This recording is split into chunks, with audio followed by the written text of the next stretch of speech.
멀리서 이렇게 오신 여러분들 환영합니다. 이 답동 성당은 저희 인천교구 주교자 성당입니다. 함께 시국미사를 하면서 특별히 2024년 1월 8일 함께 시국미사를 봉헌합니다. 오늘은 교회에서는 주님 세례 주일입니다. 우리는 주님의 성탄을 준비하였던 대림 시기를 거쳐서 성탄 시기를 보내고 오늘 성탄 시기의 마지막 날인 주님 세례 주기를 보내고 있습니다. 주님께서는 세상에 공적으로 드러나기 위한 첫 시작을 요르단 강에서 요한에게 물로 세례를 받으십니다. 하느님께서 공적으로 사람이 되시어 사람들에게 당신을 세상에 드러내신 날입니다. 우리가 단지 주님께서 세례를 받으셨다는 것을 기념하는 것이 아니라 주님의 세례가 바로 나에게 오신 주님, 즉 나의 세례와 연결되어 있음을 되새기는 것입니다.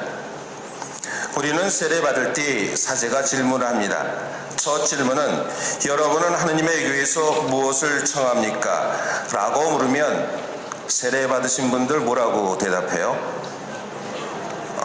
불자들이 많으신가 봐요. 네. 신앙을 청합니다 라고 대답합니다. 그리고 신앙은 여러분에게 무엇을 줍니까? 물으면 뭐라고 대답해요? 개종해서 천주교로 오신 분이 좀 있네요. 영원한 생명을 줍니다 라고 답합니다. 그럼 사제는 또 묻습니다. 영원한 생명이란 참 하느님을 알고 그분이 보내신 예수 그리스도를 아는 것입니다. 여러분은 형제들과 함께 사귀며 기도하고 기도에 참여하고 착실한 신자가 되기 위하여 이 모든 것을 행한 것이 아닙니까? 라고 묻습니다. 그러면 또 여러분은 대답합니다. 뭐라고 대답하겠어요? 예, 그렇습니다 라고 대답합니다. 사실 기억은 잘 안 나지요. 그렇지만 바로 여기 중요한 것은 착실한 신자가 되기 위하여 이 모든 것을 행하는 것 아닙니까? 라는 질문에 예, 그렇습니다 라고 말합니다. 착실한 신자가 되기 위한 것은 바로 착실한 신자란 말은 착한 신자라는 말입니다. 그런데 착한 신자라는 말 속에 거부, 저항, 투쟁, 그리고 부정을 하면 착하지 않은 신부, 착하지 않은 신자라는 생각이 그 교회 공동체 안에서 마찰로 다가오게 됩니다. 그래서 어느 신자는 제게 신부님께서는 왜 정치적인 걸 많이 얘기하시는지 중형을 지켰으면 좋겠습니다 라고 얘기합니다. 중형, 참으로 좋은 말입니다. 마치도 어떤 것을 결정할 때 가운데 있으라는 뜻이라 하면서 특히 정치적 관계에서 침묵을 지키라고 말합니다. 그렇지만 중형의 중자는 가운데 중자가 아니라 기울어짐이 없는 정확함을 뜻합니다. 또 용자는 떳떳하라는 의미를 갖고 있습니다. 그래서 우리가 중형의 삶을 살라는 말은 선택의 가운데 있으라는 말이 아니라 정확하고 떳떳한 삶을 살라는 말입니다. 그리스 철학자 아리스토텔레스는 중형이란 비겁도 만영도 아닌 용기라고 말합니다. 중형은 현실의 부정의와 부당함에 직시하고 그것을 고쳐서 최적의 현실을 만들기 위해 부단히 노력하고 고민하는 행동하는 마음과 자세입니다. 세상을 정확히 바라보고 떳떳한 삶인 진정한 중형의 태도를 갖고 2024년 용해를 우리는 맞이합니다. 프란치스코 교황님은 성녀 마르타 집에서 참된 민주주의 가치에 대해서 이렇게 말하였습니다. 정권을 가진 이들은 자신이 정부를 통치하니 우리는 아무 상관도 없다고 누구나 말할 수는 없습니다. 나는 그들의 통치에 책임이 있으며 그들이 더 잘 통치할 수 있도록 최선을 다해야 합니다. 능력껏 정치에 참여함으로써 최선을 다해야 합니다. 교회의 사회교리에 따르면 정치란 가장 높은 형태의 자선입니다. 정치는 공동선에 봉사하기 때문입니다.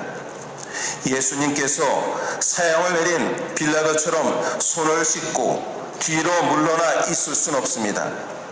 우리는 뭔가 기여해야 합니다.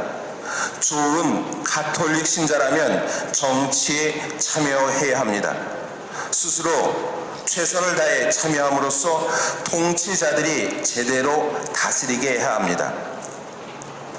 우리는 좋은 가톨릭 신자가 되기 위해 후쿠시마 핵폐기 해양 투기 방조에 국민의 생명 안정권을 침해하는 정권, 해병대원의 사망 사건을 은폐하기 위해 수사단장에 대한 외압을 행사하는 권력자, 서울 양평 고속도로 조작으로 인한 김건희 일가의 국정농단, 일본 강제징용 친일해법 강행으로 대법원 판결을 부정하는 정권, 끊임없이 전쟁 위기를 조장하여 평화 통일의 의무를 위반하는 정권을 심판해야 합니다.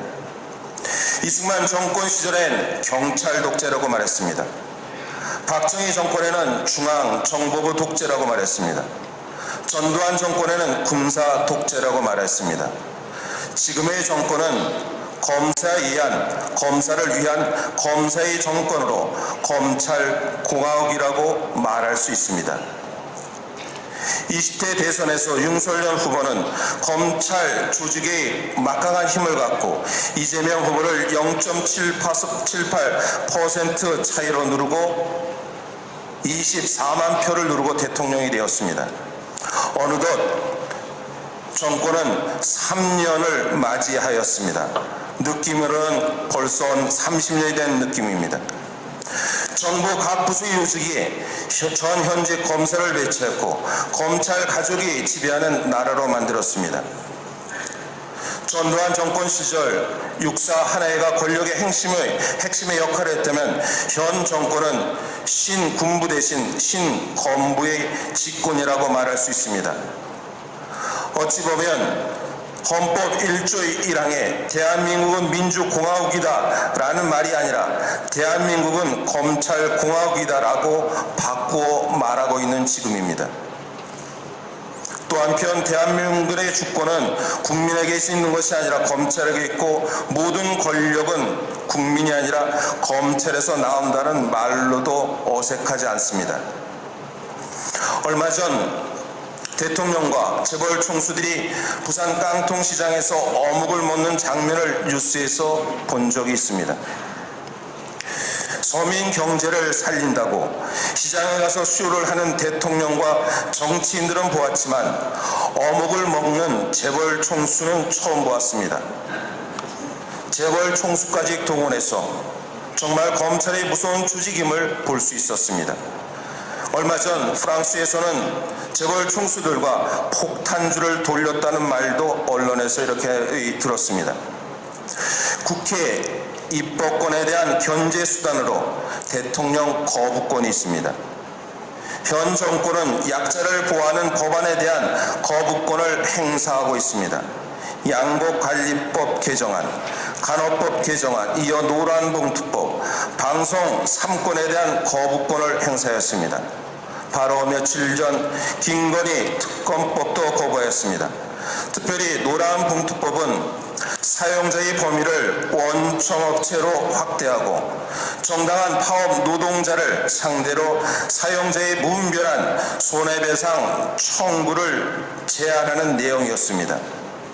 이 법안의 별칭은 노란 봉투라는, 즉 쌍용 자동차 파업 당시 노동자에게 47억을 배상하라는 법원 판결에 맞서 시민들이 노동자들을 돕고자 노란 봉투에 47,000원을 담아 성금을 보내면서 따온 것입니다. 두산중공업 배달업, 한진중공업 김주열사 등 많은 노동자들이 회사의 가혹한 손해배상, 가압류에 못 이겨 스스로 목숨을 끊는 이로 우리의 마음을 아프게 하였습니다. 이에 노조법 개정을 20년간 걸려 만들어 국회 본회의를 통과한 법원입니다. 20년간 걸려 만들었습니다. 그러나 현 윤석열 대통령은 거부권 행사로 노동자와 농민의 열망을 꺾어 놓았습니다. 약자들의 편에 선 모든 법안은 현 정권에서 입법되어도 거부권을 행사하고 있습니다. 그러나 우리는 여기서 절망과 좌절해서는 안 됩니다. 국회에서 입법한 법안들이 그 가운데 특히 노란봉 특법이 그 기능을 발휘하기 위해선 재적 인원, 과반수 출석과 출석 인원 3분의 2 이상의 찬성으로 가능합니다. 2024년이 밝아온 두 번째 날 우리는 무서운 소식을 접했습니다. 더불어민주당 이재명 대표가 지지자로 위장한 괴한에게 목뒤에 찔려 병원으로 이송돼 수술을 받았다는 소식이었습니다. 이 소식은 전 국민이 충격에 빠졌습니다. 생각이 다르다고 흉기를 후두는 폭력적인 나라, 이게 현 정부의 현실입니다. 이재명 대표 피습 사건은 현 정당의 대표에 대한 공격이 아니라 어찌 보면 우리가 이룩한 민주주의에 대한 공격이라고 생각됩니다. 민주주의는 폭력으로 말하지 않습니다. 민주주의는 투표를 통해서 말합니다. 이것이 곧 다가오는 총선을 우리가 잘 치러야 할 하나의 이유입니다. 지금의 검찰공화국에 맞서 우리가 할 수 있는 오직 선거에서 그 힘을 발휘하는 것입니다. 어느 정당이 좋다고 그 정당을 뽑는 것이 아닙니다. 윤석열 정권이 어찌 보면 검찰들이 지배하는 정당이 되기에 그 정권에 반대하기 위하여 우리는 반검찰공화국에 맞서 선거로서 우리는 싸우는 것입니다. 우리는 분명 좋은 가톨릭 신자로서 착한 신자로서 정치에 참여해야 한다는 프란치스코 교황님의 말씀에 따라 이제 얼마 남지 않은 4월 10일 선거에 적극적 힘을 발휘하여 현 정권을 심판되기를 간절히 소망합니다. 어찌 보면 사제단들이 함께하는 이 미사 역시 간절한 소망이 저산도 옮기는 주님의 뜻이 이 땅의 민주주의를 참된 민주주의의 회복이라는 것을 기억했으면 좋겠습니다. 끝으로 주님께 기도 바칩니다. 주님, 자애와 진실이 서로 만나고 정의와 평화가 입맞추고 진실이 땅에서 도달한 날이 오게 하소서. 우리 주님의 이름으로 기도드립니다.